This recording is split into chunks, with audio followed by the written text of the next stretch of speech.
it was a challenge and it was very hard, and sometimes you deal with self-doubt and sometimes there's a lot of expectation on your shoulders. Definitely, from family, friends from and all that. Everyone around you, because they know, oh, this girl's good. I remember in sixth form, they used to say, for example, I would get an A instead of an A star and I'll be upset. Oh my goodness, And then my classmates and some of my friends would be like, why are you upset? I got a B or a C and I'm happy. Is medicine really a career path you want to pursue?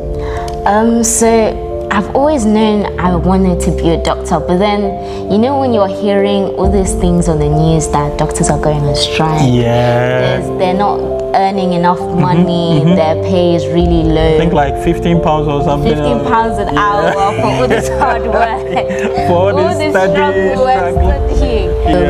Like, be determined, be resilient.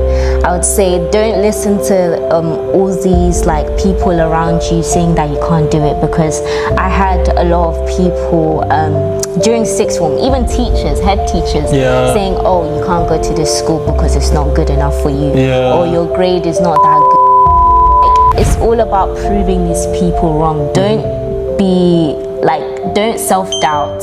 Just keep up the good work.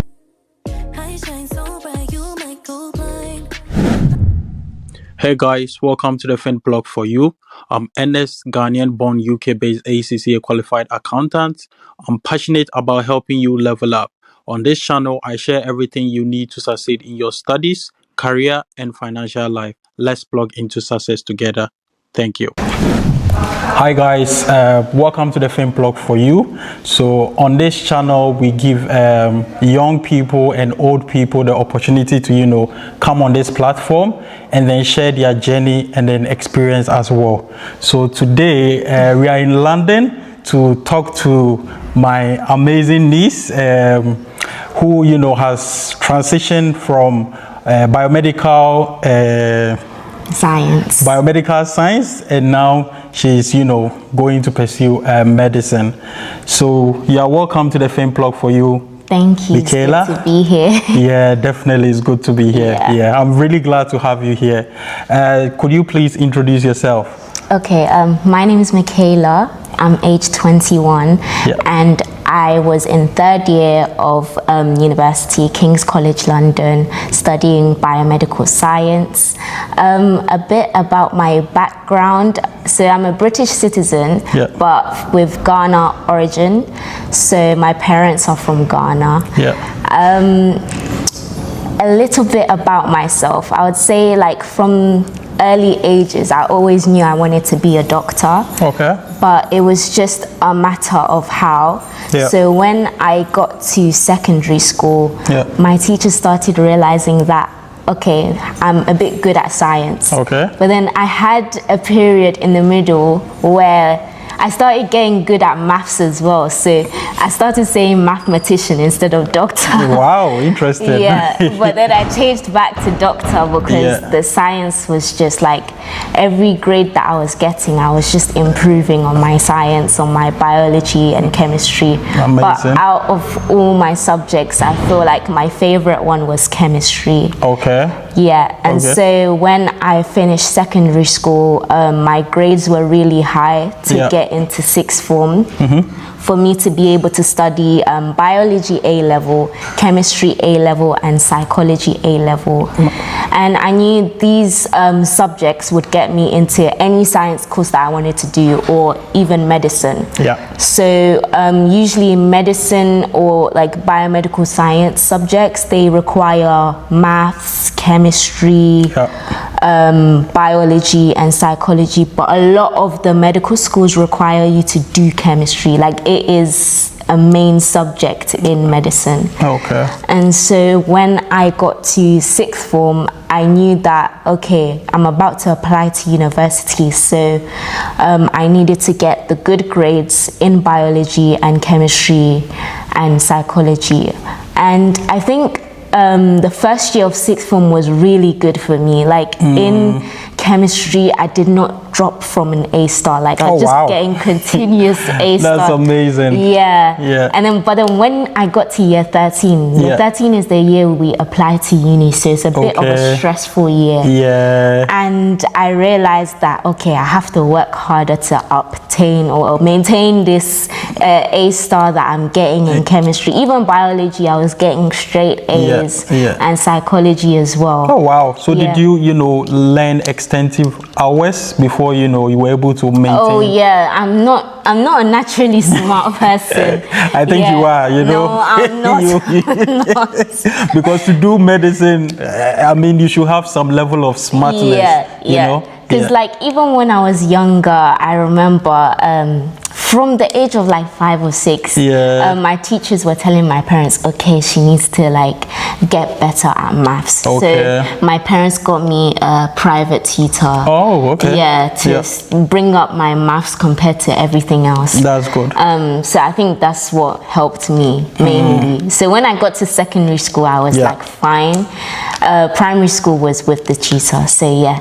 And back to what I was saying about sixth form. So when we were applying, I knew some unis I wanted to apply to.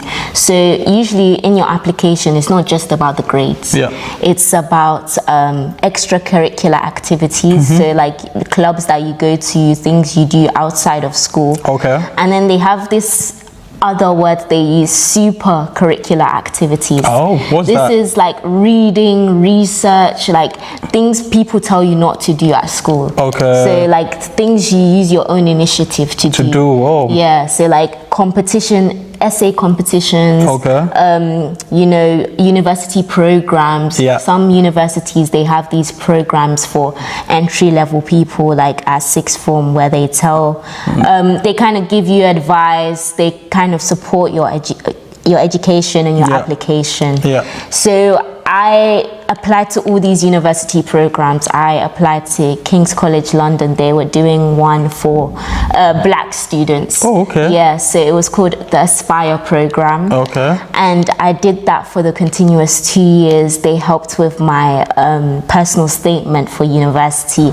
And if you do that program, some of these entry programs, they lower your grade. So in order to go to the university, let's say you have to get AAB. They will lower it to like CCC. Oh, that's interesting. So you can get into any uni with these entry programs. So it's not just about academics. You need to add some extracurricular activities just to increase your prospect. And I did this Oxford one called Unique. It's basically like whatever topic you're doing, let's say law or medicine, they'll kind of help you with it. They teach you, they give you kind of virtual work experiences for you to do. So all these programs are very helpful. That's nice. That's amazing. Oh wow. I mean, from what you are saying, it means you worked really hard, and then you made sure you were achieving your goals. So first of all, I would say a very big well done and a very big congratulations for overcoming the obstacles, because I know it's not easy to get like A stars and all that. So you've done really well, and then we are very proud of you. We are very, very proud of you. So you've spoken a bit about the process, how you transition Oxford, this and that. Were there any key challenges that you went through that you could highlight? The age of 17 was like, I would say, the worst year. It was the worst year ever, because it's just a lot of stress. Not just the university application, but the grades that you have to get. So in year 13, that's the final exam for you to get into a university. And so I was studying like crazy. I was studying like 5 to 6 hours. What? Because, instead of having fun. And no fun for me. Oh my goodness. No fun. Because I knew I needed to get these grades. And as I was saying before, I think I'm not a naturally smart person. I need to work harder. And that's where I used practice exam questions. I would say anyone who is at that stage, A level or even GCSE, that is the key to success. But the main struggles, I think, is not like I didn't have any mental health struggles or anything like that, but it was a challenge and it was very hard, and sometimes you deal with self-doubt and sometimes there's a lot of expectation on your shoulders. Definitely, from family, friends from and all that. Everyone around you, because they know, oh, this girl is good. I remember in sixth form, they used to say, for example, I would get an A instead of an A star and I'll be upset. Oh my goodness, And then my classmates and some of my friends would be like, why are you upset? I got a B or a C and I'm happy with it. Because they don't understand you, you know. For them, it's a big achievement, but for you, there's a lot of external pressure and all that. Yeah, I would say there's a lot of pressure or expectation to do well, which I'm okay with. I always want to prove people wrong. And prove people right as well. That's the really people good. that believe in me. That's really, really good. Okay, so I understand you studied biomedical science, and now you've transitioned to medicine, or you've pivoted to medicine. So how did you do that? Can you throw a bit of light on that? So during my university applications, I applied to some medical school courses and some biomedical school, biomedical science courses. So I took biomedical science at King's College London. This was for, as I've said before, 3 years. And then because I wanted to be a doctor, with biomedical science you can become any scientist. So you can become like a neuroscientist, a pathologist, like anything, any area you want to do, you can do it. So right now, if I was to say, oh, I'm going to science, I could do that straight away. But that's not really my dream. Like my dream is to be a doctor, so I have to pivot to medicine. So that's like, it gives you that leverage. At least you have a lot of options to choose from and all that. A wide range of options, and even when you're applying to medicine, it's kind of a bigger kind of achievement than those who are coming in from the age of 18. Like I have a whole degree and they just have A levels.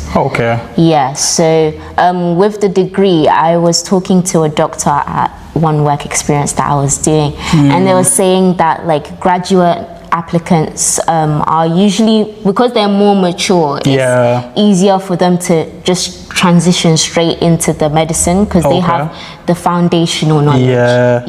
Like we have what they teach you in medicine, like the first year. We have all of that. We've already done everything, so it's easier to go into it. Amazing. It seems like it's a lot. You've made mention that there was a lot of pressure, external pressure, family, friends and all that. So were there moments where you doubted yourself that is medicine really a career path you want to pursue? So I've always known I wanted to be a doctor, but then when you're hearing all these things on the news that doctors are going on strike, they're not earning enough money, their pay is really low. I think like £15 or something. £15 an hour for all this hard work, for all this studying. I think it's definitely played on my mind sometimes. Because when I talk to my brother, he will be like laughing at me, like, why do you even want to do this subject? I'm doing law and I'm gonna get like £180,000 a year, and you're getting like £30,000 a year. So those things were definitely playing on my mind, but I always knew I wanted to be a doctor, so I just want to like do medicine and see where I go from there. So I believe you were excited when you wanted to venture into medicine. You weren't that nervous about venturing into it, or was there a moment where you felt nervous? Because I know medicine is a very difficult and challenging, I don't know if it's the most challenging, but it's one of them. So were you nervous, or you were much more excited when you were venturing into medicine, even though you had a dream? But as human beings, sometimes you can feel a bit of nervousness or anxiety and all those kind of stuff. So with you, what with me, like, because I don't know what's wrong with me, but sometimes I I just have a goal and I just have to get it. So like me going into it, I was not nervous. I was more anxious about like the grades I needed to get into it. But the very fact of medicine, I just thought, let me just do it and get in and see what it's like. Yeah, amazing. That's really good. I mean, that's a good spirit to have, you know, that determination, and I believe your faith also played a role. So it's good, it's amazing. And like I said, you've done really well to you know excel. I mean, I've known you since childhood, so seeing Michaela here, I think very well done. So do you think there are like myths about studying in the UK? Because when people hear about studying in the UK, they have like preconceived ideas, and especially studying medicine. Are there myths or anything that you would like to demystify? Because a lot of people have different conception about medicine and also studying in the UK. So regarding studying medicine in the UK, I would say the myth that I would like to bust is that I think medicine in this country is one of the best. Like education in the UK in general is, if not one of the best, probably the best in the whole entire world. Definitely. I think they're very in terms of their teaching, they're very focused. Like they want you to pinpoint objectives, they pinpoint your weaknesses so that they can kind of bring you up to a level that's satisfying for them. And so I would like to burst that myth that studying in the UK is like there's no point, there's other countries that are better. America is good, or, you know, these European countries are good, but I think studying in the UK is the for best. you. It works the best. Other people will be like, in US there's a lot of you know opportunities. It's a land of opportunities.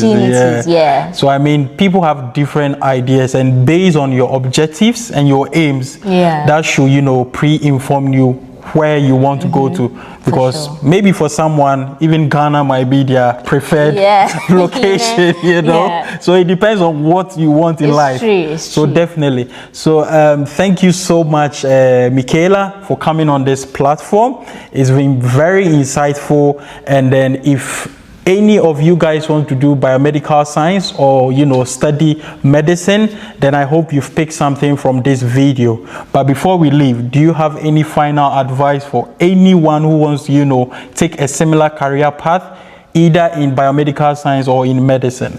I would say keep going, like be determined, be resilient.